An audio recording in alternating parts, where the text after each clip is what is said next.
1360ခုနှစ်ပြာသူလဆန်း9ရက်2006ခုနှစ်ဇန်နဝါရီလ9ရက်နေ့နံနက်တွင်ကိုမျိုးဓမ္မဒုဒတော်ရသာသနာ့ရေးတာ၌ဆင်ကျင့်ပအပ်သောဓမ္မနုပဒနာတတိပဋ္ဌာန်10ရက်တရားစခန်းကျင့်သုံးပွဲ၌ဟောကြားအပ်သောလိုအင်ဆန္ဒတရားတော်ဘုန်းကြီးတို့ဒီကနေ့နံနက်မှာလူတိုင်းရဲ့လိုအင်ဆန္ဒနဲ့ဒီလိုအင်ဆန္ဒတွေပြည့်စုံစေဖို့ဖြစ်ကျင့်ရမယ်ချက်တွေကိုမြတ်စွာဘုရားဟောကြားခဲ့တဲ့တရားတစ်ပုဒ်ဟောကြားနာကြမယ်ရှေးဥစွာတရားမဟောမီတရားမနာမီမှာတရားတော်ကိုဟောကြားတော်မူခဲ့တဲ့စေနေရာသုံးလောကထွထားတပည့်ညုမြတ်စွာဘုရားကိုအလုံးနမောတတ္တဘုရားရှိခိုးနဲ့ညီညီညာညာရှိခိုးပူဇော်ကြောကြရအောင်နမောတတ္တဘဂဝတောအရဟတောသမ္မာသမ္ဗုဒ္ဓတ္တ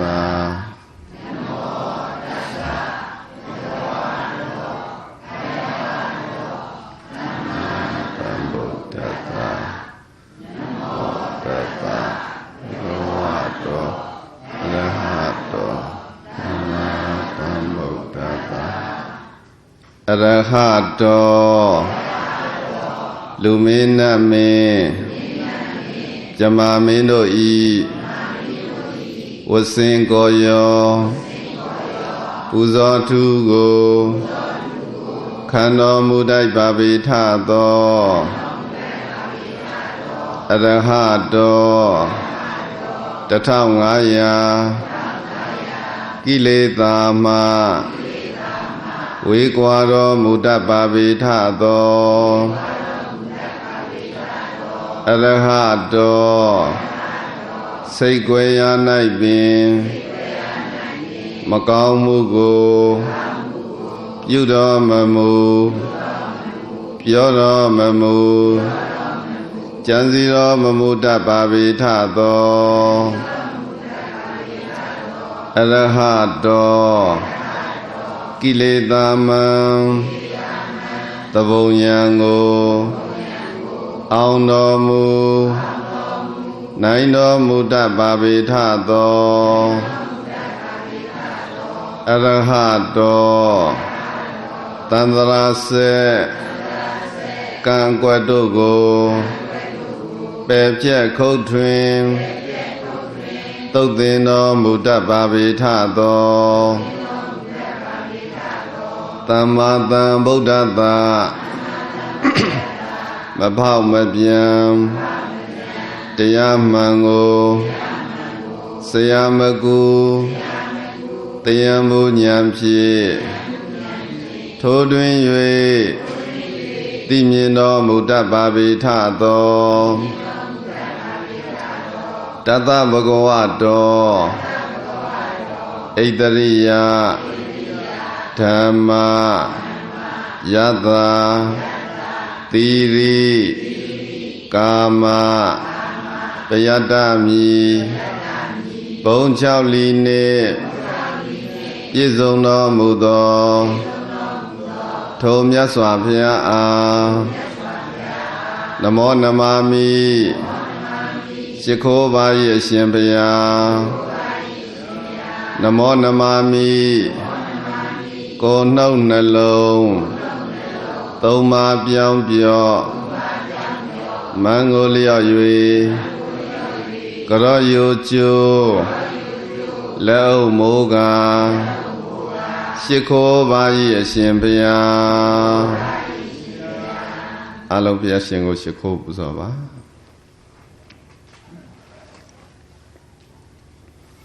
ဘုရားရှင်ကိုရှိခိုးပူဇော်ပြီးတဲ့နောက်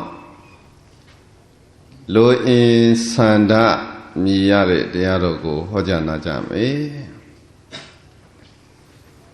မြတ်စွာဘုရားရှင်ရဲ့ဒေသနာနှမျိုးခွဲပြီးတော့ကြည့်လိုက်မယ်ဆိုလို့ရှိရင်တဦးစီတယောက်စီရဲ့အကြိုက်စရိုက်ကိုတိုက်ဆိုင်အောင်ကန့်ညီအောင်လို့ဟောတဲ့ပုဂ္ဂလဒိဋ္ဌံဓမ္မဒေသနာကတစ်မျိုးပေါ့နောက်တစ်မျိုးကလူတိုင်းလူတိုင်းနဲ့သက်ဆိုင်တဲ့လူတိုင်းလူတိုင်းနဲ့ဆက်နွယ်တဲ့ဒေသနာမျိုးဒါကိုဓမ္မဒိဋ္ဌံလို့ခေါ်တယ်တရားဒေသနာနှမျိုးပုဂ္ဂလဒိဋ္ဌံနဲ့ဓမ္မဒိဋ္ဌံဘာနဲ့ပါလဲပုဂ္ဂလဒိဋ္ဌံနဲ့ဓမ္မဒိဋ္ဌံပုဂ္ဂလဒိဋ္ဌံဆိုတာကတယောက်စီကိုရည်ရွယ်ပြီးတော့ဟောတာပေါ့သူ့ဘုရားရှင်ကိုယ်တော်မြတ်ကြီးတရားဓမ္မသူ့အတွက်သီးသန့်သီးခြားဟောလိုက်ရင်သူ့မှာကောင်းကျိုးချမ်းသာတွေဖြစ်သွားမယ်တရားဓမ္မတွေသိမြင်သွားမယ်လို့တဦးတယောက်ကိုပဲရည်ညွှန်းတာရည်ရွယ်တာကပုဂ္ဂလဒိဋ္ဌံအလုံးအများနဲ့ဆိုင်တဲ့တရားခြုံငုံပြီးတော့လူတိုင်းလူတိုင်းအတွက်တတ္တဝါတိုင်းအတွက်ဆိုပြီးတော့ခြုံပြီးတော့ဟောတဲ့တရားကဓမ္မဒိဋ္ဌံဒေသနာဘယ်နှမျိုးလဲအဲ့ဒီဒေသနာနှမျိုးမှာဒီနေ့ဘုန်းကြီးတို့ဟောမယ့်တရားပြောမယ့်တရားကဓမ္မဒိဋ္ဌံဒေသနာလို့ပြောရမယ်ဘာလို့လဲဆိုတော့ကမ္ဘာလောကပေါ်မှာရှိသမျှလူအလုံးအဲ့ဒီအလုံးသောသူတို့ရဲ့လူအင်ဆန္ဒတွေကိုဘုရားရှင်ကသဗ္ဗညုတဉာဏ်တော်နဲ့ခြုံငုံကြည့်ပြီးတော့စစ်တမ်းထုတ်ပြီးတော့ဟောတဲ့တရားပါဒီကမ္ဘာပေါ်မှာရှိသမျှလူအလုံးဆိုတော့ဘာသာစကားတွေကွဲပြားမယ်အသားရောင်တွေခြားနာမယ်နေထိုင်ရာအရပ်ဒေသတိုင်းပြည်နိုင်ငံတွေတခြားစီဖြစ်နေလိမ့်မယ်သို့တော်လည်းပဲအဲ့ဒီသူအားလုံးရဲ့တူရလိုချင်နေတဲ့ချက်တွေလိုလားတောင်းတနေတဲ့ဆန္ဒတွေကိုပေါ့ဘုရားရှင်ကပေါင်းချုံပြီးတော့ကြည့်လိုက်တဲ့အချိန်ခါမှာလိုအင်ဆန္ဒ၄မျိုးလို့တွေ့တယ်ပေါ့လူသားတို့ရဲ့လိုအင်ဆန္ဒဘယ်နှမျိုးလဲတစ်မျိုးပြောမယ်ဆိုလို့ရှိရင်လူသားတို့ရဲ့လိုအပ်ချက်၄ချက်ဘယ်သူပဲဝါရဲလို့မရည်ညွှန်းဘူးမြို့မှာနေတဲ့သူတောမှာနေတဲ့သူအလုံးပါလိမ့်မယ်ပညာတတ်မတတ်အကုန်လုံးကျုံဝင်မယ်ဘာသာစကားတွေကိုယ်ကိုယ်ယုံကြည်မှုတွေဓလေ့ထုံးစံတွေ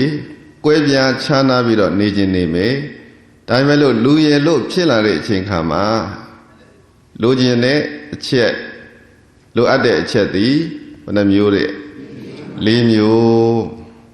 ဒါအောင်မြတ်စွာဘုရားရှင်ကိုယ်တော်မြတ်ကြီးကသဗ္ဗညုတဉာဏ်တော်နဲ့ခံမှန်းကြည့်ရှုပြီးတော့မှဟောတာပေါ့အဲ့တော့နံပါတ်1အချက်အနေနဲ့လူတိုင်းသည်ဘာလိုချင်လဲဆိုလို့ရှိရင်ပစ္စည်းဥစ္စာတွေပြည့်စုံကြွယ်ဝမှုကိုလိုလားတောင်းတဒါလူတိုင်းရဲ့ဆန္ဒဘသူပဲဖြစ်ဖြစ်တက်ကြီးတဲ့သူအသက်ငယ်တဲ့သူယောက်ျားဖြစ်စေမိန်းမဖြစ်စေလူတိုင်းသည်ဘာကိုလိုလားတောင်းတကြလဲဆိုလို့ရှိရင်ပစ္စည်း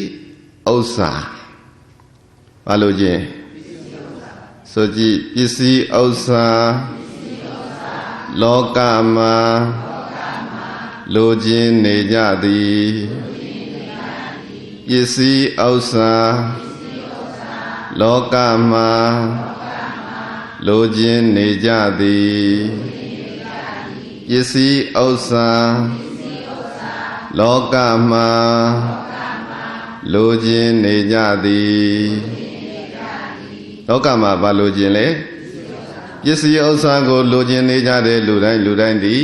ဥစ္စာပစ္စည်းနဲ့ပြည့်စုံခြင်းနဲ့ဘောဂမေဥပ္ပစ္ဆန္တုသဟဓမ္မေနာ မေငါသဟဓမ္မေနာတရားနဲ့လျော်ညီစွာဘောဂစီစိန်ဥစ္စာတို့သည်ဘောဂလိုချင်နေတဲ့ပစ္စည်းဥစ္စာတို့သည်ဥပ္ပစ္စံတုပြည့်စုံပါစေတည်းဖြစ်ပါစေတည်းအယံဤသည်ကအိထောလိုရှိအပ်သောကံတော်နိသအပ်သောမနာဘောစိတ်နှလုံးကိုပွားစေအပ်သောလောကသမိန်လောကကြီးထဲမှဒုံလဘောရာလေပဲရာခဲ့တဲ့ချက်ပါလောကကြီးထဲမှာလူမှန်သမျှလူတိုင်းသည်ဥစ္စာပစ္စည်းကိုလိုချင်တယ်ရချင်တယ်လိုချင်ရချင်တဲ့လိုအင်ဆန္ဒတွေရှိနေကြတယ်ဒါပေမဲ့လို့အဲ့ဒီလိုအင်ဆန္ဒပြည့်ဖို့လွယ်သလားဆိုတော့လွယ်ဘူးပေါ့နော်လွယ်ရဲ့လားမလွယ်ပေမဲ့လို့လိုချင်နေတဲ့ဒီလိုအင်ဆန္ဒတွေကိုမြတ်စွာဘုရားရှင်ကရှေးဥစွာကြည့်တယ်ဘုန်းကြီးတို့ကဘာပေါ်မှာကြည့်လိုက်လို့ရှိရင်လူကြီးတန်း9000 6000ဆိုတော့တူးစီတယောက်စီမှာလိုချင်တာဘာရှိသလဲဘာတွေများလိုချင်သလဲဆိုပြီးတော့စည်ရင်ကောက်ကြည့်လို့ရှိရင်မဆုံးနိုင်ဘူးပေါ့နော်တယောက်နဲ့တယောက်နဲ့လိုချင်တဲ့အချက်တွေကိစ္စမျက်နှာတွေစာရွက်တွေနဲ့ရေးချမယ်ဆိုလို့ရှိရင်ကုန်းကိုမကုန်းနိုင်တယောက်ချင်းစီမှာတော့မှလိုရင်ဆန္ဒတလောက်များရင်လူပေါင်းများစွာလူသားပေါင်းများစွာဆိုလို့ရှိရင်လိုရင်ဆန္ဒလိုချင်ကြတဲ့အချက်တွေအများကြီးဖြစ်သွားလိမ့်မယ်သို့တော်လည်းပဲမြတ်စွာဘုရားကသဗ္ဗညုတဉာဏ်အလုံးစုံကိုအကုန်သိတဲ့ဉာဏ်နဲ့စစ်တမ်းထုတ်ကြည့်တူရပေါင်းချုပ်ပြီးတော့ကြည့်လိုက်တော့ဘယ်နှမျိုးတွေ့လဲ၄မျိုးမေငါဘောဂစီစိန်ဥစ္စာတို့သည်ဥပ္ပဇံတုဖြစ်ပေါ်၍လာပါစေတည်းငါမှစီစိန်ဥစ္စာတွေပြည့်စုံပါစေပစ္စည်းဥစ္စာတွေပြည့်စုံပါစေနော်တိချက်ကဥစ္စာပစ္စည်းကိုလိုချင်တယ်ပေါ့ဘာလိုချင်ကဲနေ့တိုင်းအခုလူတွေရှာနေကြတာဘာရှာတော့ဥစ္စာပစ္စည်းရဖို့ပဲမိုးလင်းကနေပြီးတော့မိုးချုပ်တကုတ်ကုတ်နဲ့ရှာကြကဲနေဘူးမရှောင်မိုးရမရှောင်ပေမန်ခံဆင်းရဲခံပြီးတော့လောကင်ကြိုးစားရှာဖွေနေကြတာသည်ဥစ္စာပစ္စည်းတွေကိုရဖို့ပစ္စည်းဥစ္စာလောကမှာလိုချင်တယ်ဒါလိုရင်ဆန္ဒတစ်ခုကဲနောက်လိုရင်ဆန္ဒဘာများရှိသေးသလဲဘာများလိုချင်သလဲပေါ့နော်ပစ္စည်းဥစ္စာတွေပြည့်စုံုံနဲ့ကျင့်납ပြီလားအာရတင်းနေပြီလားဆိုလို့ရှိရင်မကျင့်납သေးဘူးဒီလောကမှာရှိနေတဲ့သူတွေရဲ့ခြံရံကိုလိုလားတွေပေါင်းသင်းမိတ်ဆွေတငယ်ချင်းညီကောင်မောင်နှမရွှေမျိုးသားချင်းတိုင်ဝန်းကိုလိုချင်တယ်ခြံရံနေပေါ့ဆိုကြည့်ခြံရံများစွာလောကမှာလိုချင်နေကြသည်ခြံရံများစွာလောကမှာလိုချင်နေကြသည်ခြံရံများစွာလောကမှာလိုချင်နေကြသည်ဘာလိုချင်လဲခြံရံပေါင်းသင်းပေါ့ကဲဘုန်းကြီးတို့လူစရသည်တဦးတည်းတယောက်တည်းမနေခြင်းဘူးကဲတယောက်တည်းနေဆိုလို့ရှိရင်မပျော်ဘူးနော်မိတ်ဆွေနဲ့တငယ်ချင်းနဲ့ပေါင်းသင်းနဲ့နေခြင်းနဲ့မိဘသားသမီးတွေနဲ့တူတကွဥမကွဲတိုင်းမပြည့်နေလေဒါသည်လူတိုင်းရဲ့ဆန္ဒကိုမိကိုမညီကိုမောင်နှမတွေနဲ့သားသမီးတွေနဲ့မြည်မြစ်တွေနဲ့ယင်းနေခင်မင်းနဲ့မိတ်ဆွေတငယ်ချင်းတွေနဲ့အတူတကွမကွဲမကွာမခွဲမခွာနေခြင်းသာသည်လူသားတို့ရဲ့ဆန္ဒပါဒီဆန္ဒလည်းမရှိဘူးလားအဲ့ဆန္ဒလည်းပဲရှိတာပဲပေါ့ကဲကိုတယောက်တည်းနေဆိုတဲ့အချိန်ကကြာလို့ရှိရင်အဲ့ဒါပေါင်းသင်းနေစီကိုပြန်သတိရတယ်မိဘစီကိုသတိရတယ်ကိုအိုးကိုအိမ်ကိုပြန်ပြောင်းပြီးတော့အောင်းမေ့တန်းတာတယ်ဆိုတာဒီဆန္ဒပဲချမ်းရံတွေနဲ့ပြည့်စုံပြီးတော့နေခြင်းနဲ့ဆိုတဲ့ဆန္ဒလူတိုင်းမှာရှိတယ်ကဲဒီလူတွေသာရှိတာမဟုတ်ဘူးတခြားလူတွေလည်းရှိတာပဲပေါ့ဒီနိုင်ငံသားတွေမှာသာရှိတာမဟုတ်ဘူးတခြားနိုင်ငံမှာရှိတဲ့သူတွေလည်းဒီတိုင်းပဲပေါ့နော်အဲ့ဒီဆန္ဒသည်ဘယ်သူမဆိုအသက်ကြီးအသက်ငယ်ယောက်ျားမိန်းမမရွေးဆင်းရဲချမ်းသာ ညာတမတမရွေးချင်တဲ့လူတိုင်းရဲ့လိုအင်ဆန္ဒပေါ့ဘာလို့ခြင်းလဲချမ်းရံကိုလိုခြင်းနေပြန်ပြောကြည့်ဘာလို့ခြင်းကဲနံပါတ်1တစ်ချက်ကဘာလို့ခြင်းပစ္စည်းဥစ္စာကိုလိုခြင်းနေနေ့ချက်မှာချမ်းရံကိုလိုခြင်းနေနောက်တတိယတစ်ချက်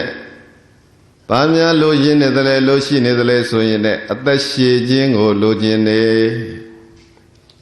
စိရန်ဇီဝမိဒီကမာယုံပါဠိမိအဟံငါသည်စိရန်ကြာမြင့်စွာဇီဝမိအသက်ရှင်ရပါလို့ဤဒီကံရှည်စွာသောအာယုံသက်ကိုပါဠိမိစောင့်ရှောက်မွေးမြူရပါလို့ဤအယံဤဒီကတတရောသုံးခုမြောက်သောအိတောလိုရှိရသောကံတော်နှစ်သက်သောမနာပေါ်စိတ်နှလုံးကိုပွားစေအပ်သောလောကသမိန်လောကကြီးထဲမှာဒုံလဘောရာလေးပဲရာခေတဲ့အချက်ပါအဲ့ဒီလောကထဲမှာနေတဲ့သူမှန်သမျှလူတိုင်းသည်အသက်ရှည်ခြင်းနေလူတိုင်းဘာဖြစ်ရှင်ကဲအသက်မရှည်ခြင်းဘူးလားဒီဘဝကိုရလာတဲ့ချိန်ကမှဒီဘဝကိုခင်မင်တွေ့တာတဲ့နှစ်သက်တယ်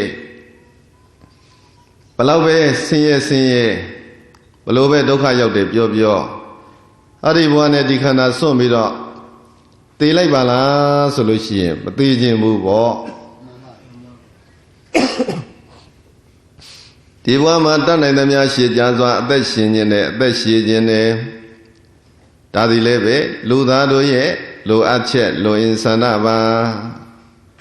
ဆိုကြည့်အသက်ရှည်ကြလောကမှာနေခြင်းနေကြသည်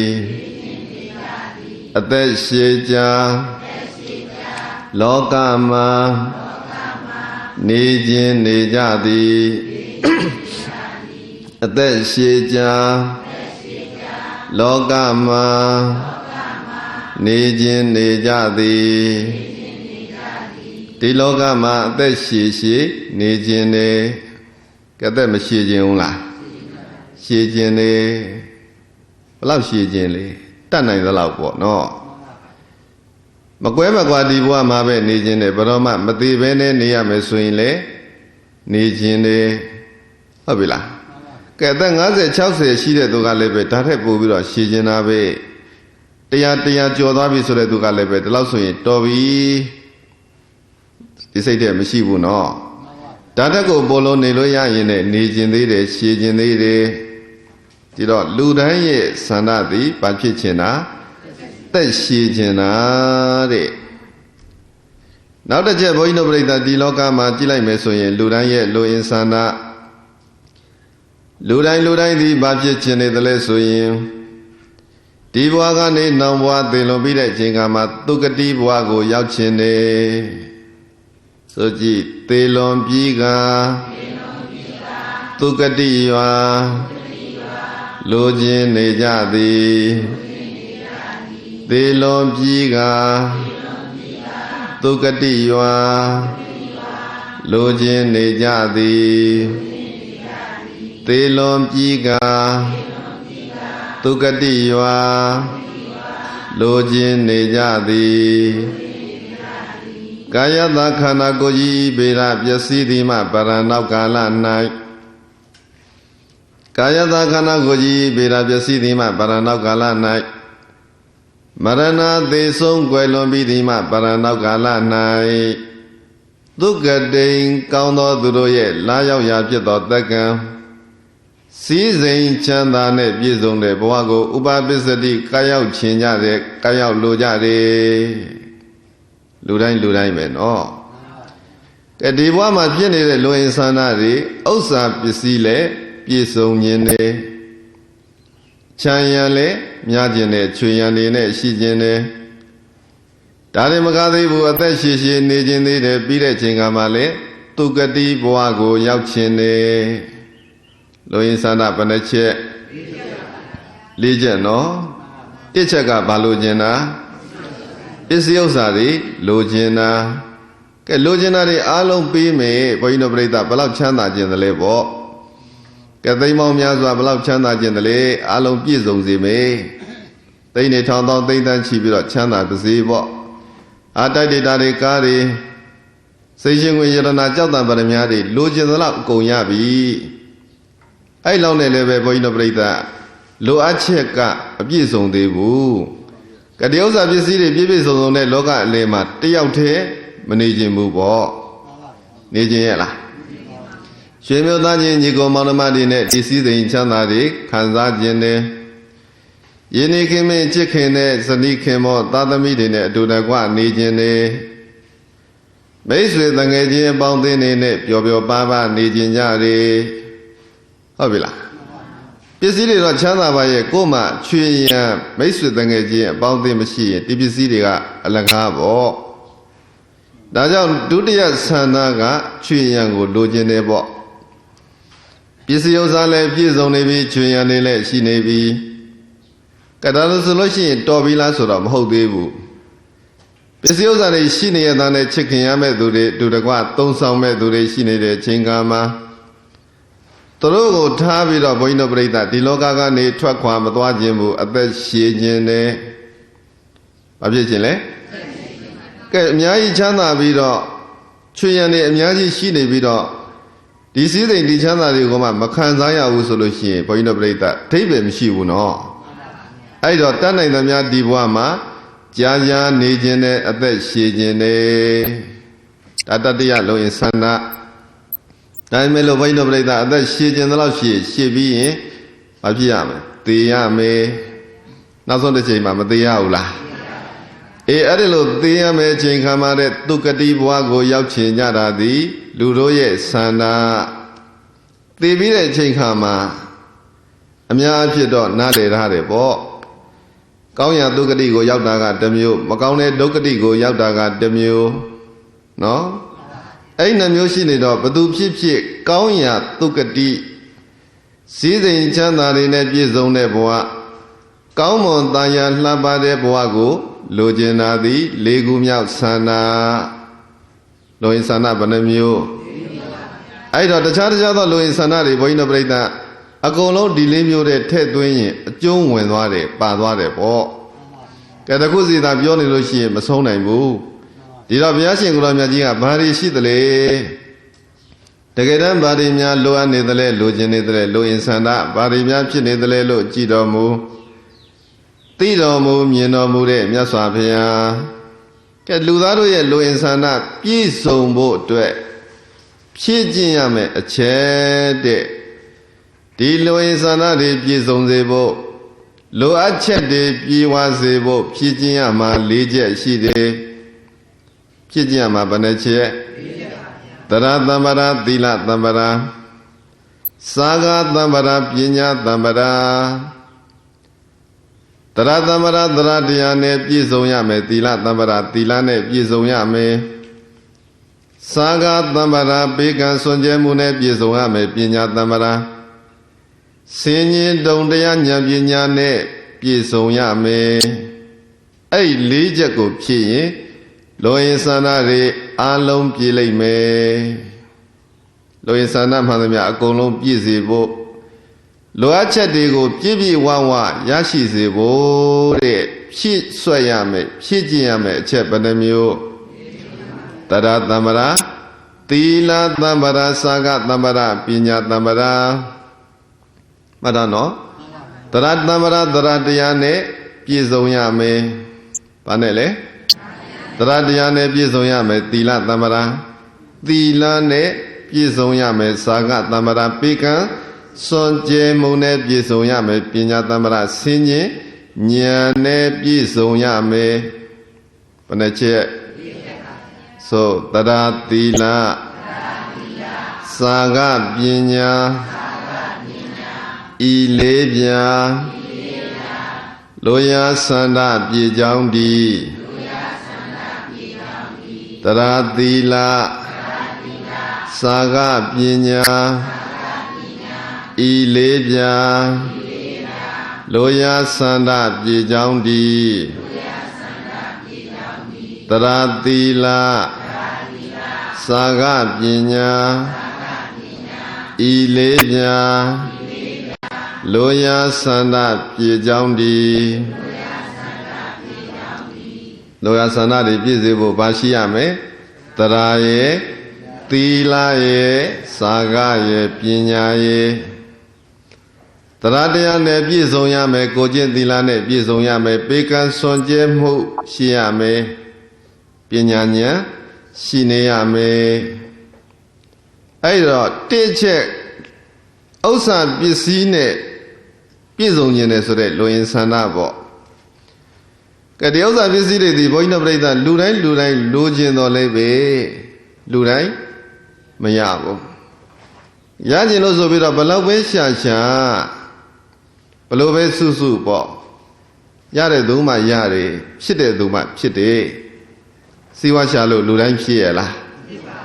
လူတိုင်းရရလားမရဘူးဘာကွာနေသလဲဆိုလို့ရှိရင်ခုနကလိုအပ်ချက်တွေပေါ့ဒီဥစ္စာပစ္စည်းတွေပြည့်စုံဖို့အတွက်လိုအပ်ချက်ဆိုတာရှိနေတဲ့တရားသီလစာကပညာတရားဆိုတာသည်ယုံကြည်မှုတရားဆိုတာဘာလဲယုံကြည်မှုတရားဝညာဤတရားကလမ်းသွားတန်တရားတတ္တဝါဤလူယအနတ္ထနိဗ္ဗာန်ထုတ်ချောက်ခရီးပေါအောင်ချီးမြှောက်ဥပနိဒေယဖြစ်ကလျာဏစေခင်မွန်จิตတော်ဖြစ်ဖြစ်သမျှဘဝထိုရာတိုင်းကို၌အလိုရှိရာပေတတ်စွာဤတရားတရားယုံကြည်ချက်ဘာယုံတာလို့ဆိုလို့ရှိရင်ဘုရားတရားတန်ခါယတနာများ၃ပါးပေါ်မှာယုံကြည်တယ်အဲ့တရားတရားကလည်းဘုန်းကြီးတို့ပြိဿရေးကြည့်တာပဲတန်တရားလမ်းကိုသွားနေကြတဲ့သူငါအလုံးသောတတ္တဝါလူတိုင်းတန်တရားလမ်းသွားနေတဲ့သူတွေပဲပဂရိလမ်းတစ်ခုခရီးတစ်ခုသွားတဲ့ချိန်ခါမှာဒီခရီးတယောက်တည်းသွားတာနဲ့စလို့ရှိရင်မိကောင်းဆွေကောင်းအကွာတာပြရမယ်ပေါင်းသင်းပါမယ်ဆိုရင်ဒီလမ်းခရီးဒီချမ်းသာတယ်ကတယောက်တည်းသွားတာပေးမကင်းဘူးရံမကင်းဘူးစိတ်မချဘူးမလုံခြုံဘူးပေါ့ဘေးနာမိကောင်းဆွေကောင်းပါရင်မိကောင်းဆွေကောင်းကကိုယ်အစသာရာလိုအပ်တာတွေကိုကူညီမယ်စောင့်ရှောက်မယ်အတူတကွလက်တွဲပြီးတော့ခက်ခဲမှန်သမျှကိုဖြည့်ရှင်းနိုင်မယ်ဘေးရန်မှန်သမျှကိုတားဆီးခုခံကာကွယ်နိုင်မယ်မိကောင်းပါတဲ့ခရီးသည်ဖြောက်ပြူးတယ်ချမ်းသာတယ်ပေါ့တန်တရားလမ်းကိုသွားနေတဲ့ချိန်ကမှတဲ့တန်တရားလမ်းသွားတဲ့သူတွေရဲ့မိကောင်းဆွေကောင်းသည်တရားတရားဗတရားတရားဝညာဤတရားကလမ်းသွားတန်တရားတတ္တဝါဤလူယအနတ္တနိဗ္ဗာန်ထုတ်ချောက်ခရီးပေါအောင်ချီးမြှောက်ဥပနိဒေယဖြစ်ကလျာဏစေခင်မွန်จิตတော်ဖြစ်ဖြစ်သမျှဘဝထိုရာတိုင်းကို၌အလိုရှိရာပေတတ်စွာဤလိုချင်တာမှန်သမျှကိုပေးနိုင်တာသည်တရားတရားဘိန်းတော်ပြိဿလိုချင်တာအလုံးပြည့်အောင်ပါရှိရတရားတရားရှိနေရမယ်ယုံကြည်ချက်ရှိရမယ်နောက်တစ်ခါသီလကလည်းပဲဒီဥစ္စာပစ္စည်းရှာဖွေတဲ့နေရာမှာအရေးပါတာပဲပေါ့ဒီလိုကတော့ကျင့်သီလရှိတယ်ကိုကျင့်တရားကောင်းတယ်သူယုံကြည်ရတယ်စိတ်ချရတယ်ဆိုလို့ရှိရင်ကိုညီမဲ့သူတွေထောက်ပံ့မဲ့သူတွေဒါပေါ်လာမှာပဲဖြစ်လာမှာပဲဘယ်လောက်ကိုပဲလှုပ်လို့သူမယုံကြည်ရဘူးစိတ်မချရဘူးဒီလိုကတော့ဖြစ်သစ္စာမရှိဘူးသီလမရှိဘူးဆိုရင်ကျန်တဲ့သူတွေသူမပေါင်းကျင်တော့လက်တွဲပြီးတော့ဘယ်လုံးမှမလုပ်ရဲဘူးမလုပ်ချင်ဘူးအဲ့တော့သူ့နာမည်ကပဲသူ့ကိုဖျက်ဆီးလိုက်တော့ဒီလိုစီးပွားရှာတဲ့နေရာမှာအောင်မြင်အောင်မလားစီးပွားရှာတဲ့နေရာအောင်မြင်ဖို့အတွက်သီလလေလိုတယ်ဘာလို့လဲသူတို့ကတော့သိယူသားတာပဲမမကန်ကန်လှုပ်တယ်မမကန်ကန်ပြောတယ်ပေါ့နော်အဲ့ဒီကောင်းတဲ့ဂုဏ်တွေသီလရှိနေရင်လည်းဥစ္စာပစ္စည်းတွေပြည့်စုံနိုင်တယ်ပေကံစွန့်ကြဲမှုဆိုတဲ့စာကတရားပေကံစွန့်ကြဲခြင်းပေးတဲ့သူကိုပေးမယ်ပေါ့နော်ပေးရမယ့်သူတွေကိုပေးလိုက်မယ်ကူညီရမယ့်သူတွေကိုကူညီမယ်ဆိုရင်လည်းသူ့အတွက်ဒီအစားအစာရာမှာဆင်ပြေတယ်ဘယ်နေရာပဲဖြစ်ဖြစ်စီးပွားရှာတဲ့နေရာဥစ္စာပစ္စည်းတွေပြည့်စုံဖို့နောက်တစ်ခါအသက်ရှည်ဖို့ Chanya Parita de Miabore Dinia Aloma Saga Pika Sonjajin Sura Luade Lola Lorabe Athenian Binya Nebizoya Medic Compisi Koyako and Loda Lualebe, the Compisi, Bechima, where you are me. A Bechima, Tola Mirata, Bechima, Pianle, Yaucha me. Tarimati Namalebene, Tibinyamio Mishibene, Siwa Shalo Yala. Meyabu. No? Alajamolo Boino Breda, Konaga, Ludaru yet, Lo Insanda, Pizombo, Techeka, Pisi, Osane, Pizon Jile, Tada, Tila. Saga Pinya Lola. Ari a chatty net, Pizon let them Manamia. Pisiosadi, Mapizon Musara, Mishibu. Siwa Share Niabo. Era Boino Breda, Siwa Pile Vosolochi, Lebetra Tila, Saga Pinya, Dilemio Loade. Obila. Now the Kuga Ludado yet Lo Insana Barimia Lojin, Downa, Neja the Lesoyim. Barimia Loa Nidale Soyene, Chanya, Parita go Logine, Boundy Miss with Angajine, Logine. Di Chanya Parita deep, Yizombo, Loajago Gine, Taratamara. Taradiane, Bizoyame, Tila Tamara, Tilane, Bizoyame, Saga Tamara. Bega Sonje Mune, Bizoyame, Pina Tamara. Pina Siniane, Bizoyame. Tilokama. Boundy makes with the engine, changing about bounding at Niama. Tara, Tila, Saga, Pina, Panamulo Ale, leave you way to Yame Bo. Taboino Tia Bionida Mobu, Yasa Yashi Kolamia, tapping you that Shinyanone, singing Panjaga, Timilo, Piora. No? Tara dia, Tila dia, Saga dia, Pina dia. Now the Jedi like bo. Ari Logane man Nijare to Manamia, at that she in Yabade. At that she Ninaimo Loaja Gojile, Taratila, Saga Pina. But the Muve Lole. Leave you well, Lure. No. Oh, you know, at that she would do a Balonia Mebelu, Tayama Belu, Sata me. This in you know the Alure, but then the Sasari sa. But then don't any time you know any time, Dilu that she va. Yinyam Lula Lure Payadu Mabalonia me Beijing Becama Bari Puame Bari Shangia Mesrago Tina Lere Pina Chama Idalebe Dalurabe Tashire Jamari Sura Boino Brita Pina Paya Nadaga Tila Sura Lebe Lo Anirabe Tila Shide Dudi at the Shire Tilashi and Bapchide, Tashire, Tomiata Matabu, Shamjin do. To say Tago, you damn choosing it, Chingamare, Kojin Sadiari, Pisoni, Chingama, to a Jubi Larole, Didine Billy May, Tomiata Matai and Bapchime, the Shire Bo. Piashi Golamiago, Tuba Lulin, the Lulinga, Maywood, Yasapia. Hari Loga Majila in a Jojo Duro, the Shija Bare Yasapia. Chodo Duro di at that Doja Bademia Savia. Pedro Jamolo di Logama Lujin Duru at that Shira at that Dura, Quevia Nija Badalemia Savia. Dudiane Diane, Tatani Duyela. Catamida Duji Muira Dudu, the Chua at that Shire, the Chua at that Duri. Taine needed to the bo. Kayadu Gale Dudube, Niatangi, Kinjingale Dudube, Sadokale Dudube. Nebon Daimone Duni Javare Daimelo, Tatanigam Duni Butuga, that Shire, the Sugar, at that Dore Maguaula. Paja Quacha Duado Surakonaga, Tada, Tila, Saga, Pina, Panachet, Lichepe, no? Nazon the Jet Divaga needed this song Guelomira Jingama, Counted Ducati, Nayago Yauchine. Kaune Buagango Lujinya, Kauya Tukrigo, Lajane Swinle, Limu Lijan, Luabade, Taratila,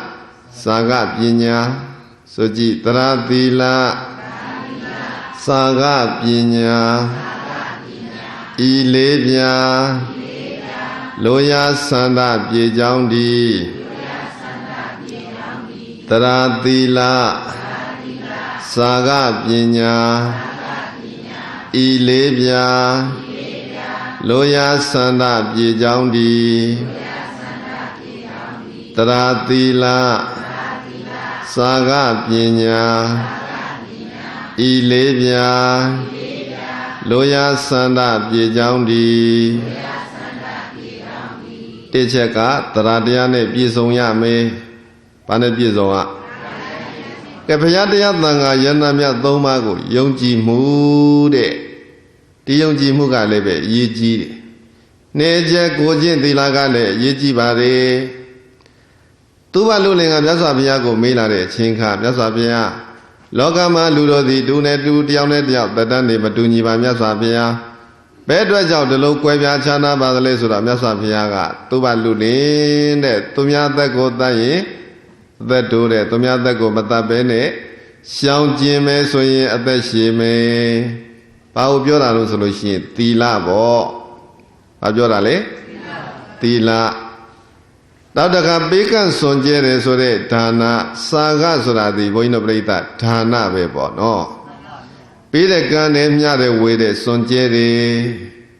Tisaga Dia Dana Dia the level Ludain Yibare Bekan Sonje Moshire Dugo Ludaga Chicken Miano de Liza de Kebekan do Mabekan do Naubo I don't know Namyuma Luria Badu came in Osoloshi, Beacon Tadedu, Jimmy Tadedu, Ludan Tadedu, Tauban Tadedu, Ludagaga, Alita de Liza de Tuye Kauja, Tuye Dana Jao, Tuye Beijing Kanjine Siranaja, Lumiaga, Chikemare, Tiraboino Saga di Lebe, Chuyanego, Yashi Jambo. Kemabe Makamene, Namyoto no de, do Sine de, do Luriga, Nanelima, Chibu Makemu no, Tubamla. But do Bacon son Jere do, Ludaga chicken, Yano de, Liza de, Mabe Makama Ludamene needed do that, Namyoto do, Wondo Dade do, Ludaga Mondi Jade, Machikimbu, Makendoebu, Pianyagado Pi, Sada Yaya, Nia Daiman Luade. Episiosa in a Pizombo Siwa Share Niama Lebe Seninodia Pina Lola Cabelo Bioame, Belu Suame, Belu Wayame, Belu Yame Beijing Kama Badiga Puloame, Belode to Laundame, Bechima Pianto Yame Tari not lede Conde Mupina Bo No Mupina, Lamupina, Divina, Shire Dudi Abiame Osa Pisi de Ne Pizone I look Pinyam Yoshire do the Chuyan Barita de Ne Pizone Divinyam Yoshire do Madalin Lokama the Shire Chua Masadena Sam, Madwaden and Niatua Manedine, Nitan Urine, Nitano, but the Mene, the Debo Obila. I thought that she would dwell a point of later, Pinyam Lula. Pinya Luade Nawama Kauya Dugadi Wago Yabo Dwelle Pinya Lure Kauya Dugadi de Kaumone Bomoa Bondanago Yaude Suradi Kudo Kamu Shire Durima Yauda To Kudo Kamu de Puame Beni Bebon Puame Tatibo Pinya Luade Oino Dana Kamu Pudenia Lebe Lulai Birabe Below Luluba, Lulai Lucian, Pile Lucian, Dana Chita Beso Vero. Ludana Mude Sanye, Kajuji Jijao, Juji Jijao, Tedichaja Lila, Lucian, and in a baying a chella de Pizoname, Lugambogo Abelo Yedu de Yechine, Shineame, Ludane Jingama, Bebo Meni, Ludaya Melotina Lede, Pina Lula. Edana Juinebe, Pina Lurabe. Tila Saudi de Jingama Lebe Koya Jindila, Pusin Zebo, Longjong Zebo. Majo Mabao Mabiao Majazebo, Naleame, Tineame. I Buhudu that Pinyabo. Kadila Sabi, Tila Sabi Solution. ဒီသီလတွေဘလို့အကြောင်းကြောင့်ပျက်စီးသွားနိုင်တယ်ကျိုးသွားနိုင်တယ်ပေါက်သွားနိုင်တယ်ပျောက်ကျနိုင်တယ်ကဲမသိထားလို့မလေ့လာထားလို့ရလားမရဘူးမသိနားမလဲလို့ရှိရင်သီလလည်းမလုံးကြုံဘူးခုတရားဓမ္မကျင့်ကြံပွားများတုံနေတဲ့ချိန်ကဒီတရားဓမ္မတွေကိုကျင့်ကြံပွားများနေတဲ့နေရာမှာလေပညာဆိုတာလိုအပ်တယ်ပဏိဘေဘုံရှုမှတ်မယ်ပွားများမယ်ဘလို့နှလုံးသွင်းမယ်ဘလို့အားထုတ်မယ်ဆိုတဲ့အသိဉာဏ်မျိုးမရှိရင်ဘာဝနာကုသိုလ်ဘာဝနာကောင်းမှုလည်းမဖြစ်ဘူးကုသိုလ်ကောင်းမှုတွေမရှိတဲ့သူမပါတဲ့သူသည်ဒီဘဝကနေနောက်ဘဝနောက်တန်တရားကိုသွားတဲ့ချိန်ကမှကောင်းရာသူဂတိကိုရောက်ဖို့ဆိုတာခဲရင်နေအဲ့တော့လိုရင်စန္ဒ၄ချက်ကိုပြည့်စေဖို့လိုအပ်ချက်သည်ဘယ်နှချက်လဲ၄ချက်ပဲပေါ့ဘာတွေလိုမဲတရားရဲ့သီလရဲ့စာကရဲ့ပညာရဲ့ပြဆိုကြည့်တရားသီလစာကပညာဤလေးပြာလိုရာစန္ဒပြေကြောင်းဒီတရားသီလစာကပညာဤလေးပြာလိုရာစန္ဒပြေကြောင်းဒီတရားသီလစာကပညာဤလေးပြာလိုရာစန္ဒပြေကြောင်းဒီလိုရာစန္ဒတွေပြည့်စုံဖို့ဖြစ်ကျင်ရမှာဖြစ်ဆွဲရမှာသည်အချက်၄ချက်အဲ့ဒီအချက်၄ချက်ဖြစ်ဆွဲရင်လူတိုင်းလိုချင်နေကြရချင်နေကြတဲ့ဥစ္စာပစ္စည်းနဲ့ပြည့်စုံခြင်းကိုလည်းရလိမ့်မယ်ဥစ္စာပစ္စည်းတွေနဲ့ပြည့်စုံဖို့ဘယ်နှချက်လိုလဲတရားသီလစာကပညာနော်ချမ်းရံပရိသတ်တွေနဲ့ပြည့်စုံဖို့ချွေရံတွေနဲ့ပြည့်စုံဖို့ဆိုတဲ့နေရာမှာလေတရားသီလစာကပညာဘယ်နှချက်လို့လဲ၄ချက်ပဲလောကမှာအသက်ရှည်ရှည်နေရစေဖို့ကျမ်းမာနဲ့နေနိုင်စေဖို့တဲ့လိုအပ်ချက်သည်လေတရားသီလစာကပညာဘယ်နှချက်ကတိဝါကနေနောက်ဘဝသွားနိုင်ဖို့သွားတဲ့အချိန်ကမှကောင်းရာသူဂတိကိုရောက်ဖို့အတွက်လည်းဒီအင်္ဂါ၄မျိုးသာလိုပါတယ်တရားရဲ့သီလရဲ့စာကရဲ့ပညာရဲ့ကဲအဲ့မှာဘုန်းကြီးတို့ပြိဿပြန်ပြောမယ်တရားဆိုတာဒီယုံကြည်မှုတရားဆိုတာဘာလဲတရားဥညာဤတရားကလမ်းသွားတန်တရားတတ္တဝါဤလူရွာနတ်ထံနိဗ္ဗာန်ထုတ်ချောက်ခရီးပေါအောင်ချီးမြှောက်ဥပါနေတရားပြည့်စင်စစ်မကွာလိုက်တဲ့သာလျင်ကလျာဏစေခင်မွန်จิตတော်ပြည့်ပြည့်သမျှဘဝထိုးထိုးရာတိုင်းကို၌အလိုရှိရာပိတ္တစွာဤအလိုရှိရာတဲ့လိုချင်တာမှန်သမျှကိုအကုန်ပေးနိုင်တာသည်တရားတရားပဲစัจ java ရိမင်းကြီးရဲ့မနောဘယဗဏ္ဍမြားပေါ့အဲ့ဒီဗဏ္ဍမြားသာရှိမယ်ဆိုလို့ရှိရင်ဒီဗဏ္ဍပိုင်ဆိုင်တဲ့သူတဲ့ဒီဗဏ္ဍမြားကင်တွယ်ပြီးတော့ဆုတောင်းလိုက်လိုအပ်ချက်တွေထုတ်ဖော်ပြောလိုက်ရင်အကုန်ပြည့်စုံသွားတယ်တရားတစ်ခုကိုပိုင်နိုင်ကင်နာမယ်ဆိုတဲ့သူတရားတရားနဲ့ပြည့်စုံတဲ့သူတွေလည်းလိုရာဆန္ဒတွေအလုံးပြည့်တယ်တရားရှိတော့မှသောသောကဒါနာကောင်းမှုကိုပြုတယ်ဆိုတာဒီလည်းပဲတရားကြောင့်ပြုတာတတ္တယဒါနံတိတိတတ္တယသီလံရကတိတတ္တယဥပောတရကမ္မံကရောတိအခုဒါနကောင်းမှုတွေကိုပြုကြတယ်ဆိုတာလေးပဲတရားတရားကတိုက်တွန်းလို့နှိုးဆော်လို့ဒါနပြုပြတာလည်းပဲဘယ်သူကြောင့်လဲတရားကြောင့်ကဲအခုဘုန်းကြီးတို့ပြိဿသီလစောင့်ပြတာလည်းပဲဘယ်သူကြောင့်လဲတရားကြောင့်ပေါ့တရားတရားတွေကထက်သန်နေနော်ဟာဒီလုံငါလုံးမကောင်းမယ်လုံးမသိမယ်လှုပ်ချင်တယ်လို့ဖြစ်လာတာဒီတရားတရားခုသီလတွေဘုန်းကြီးတို့တာမန်အပြည့်ဆိုလို့ရှိရင်ညနေစာစားနေကြမစားဘဲနဲ့နေဖို့ဆိုတာလွယ်ဘူးဒီချိန်ရောက်လို့ရှိရင်စားခြင်းနဲ့တောက်ခြင်းနဲ့စားလောင်းနေပေါ့ဒါပေမဲ့လို့တရားတရားနဲ့ပြည့်စုံတဲ့သူသည်ဘာဖြစ်တော့အောင်ရည်ပြီးတော့နေနိုင်တဲ့သိခံပြီးတော့နေနိုင်တဲ့တရားဆိုတဲ့ယုံကြည်ချက်ရှိရင်တရားဆိုတဲ့ကိုယ့်ကိုယ်ယုံကြည်မှုရှိနေရင်ငါဒီလှုပ်ရင်ဖြစ်ကိုဖြစ်နိုင်တယ်ရကိုရနိုင်တယ် ဖြစ်ကိုဖြစ်ရမယ်ရကိုရရမယ်ဆိုတဲ့ယုံကြည်ချက်ဘုရားရဲ့တကုတရားတကုသံဃာတော်ရဲ့တကုရှင်စောတွေကိုယုံကြည်တယ်ဘုရားကုံကိုယုံတယ်တရားကုံကိုယုံတယ်သံဃာတော်ရှင်မြတ်တွေရဲ့ဂုဏ်ကျေးဇူးကိုယုံကြည်တယ်အဲ့ဒီပုဂ္ဂိုလ်တွေဒီတဲ့ဘုန်းကြီးတို့သီလကိုလည်းပြည့်စုံနိုင်တယ်။ဘာပြည့်စုံလဲ။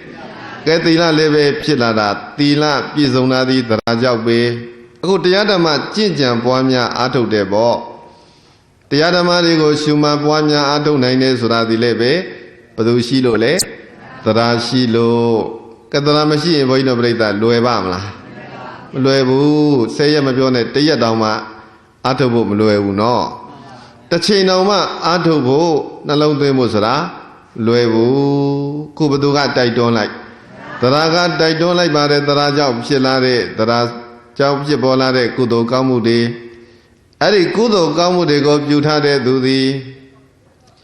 ဒီလောကမှာဒီချိန်ဒီကမှာကုသိုလ်ကောင်းမှုတွေကိုပြုထားတဲ့သူသည်ဣဒာနန္တတိပစ္စနန္တတိကတဘုံညောဥပယတနန္တတိဘုံညမေကတန္တိနန္တတိဘိယောနန္တတိသုကတိန်ကတော်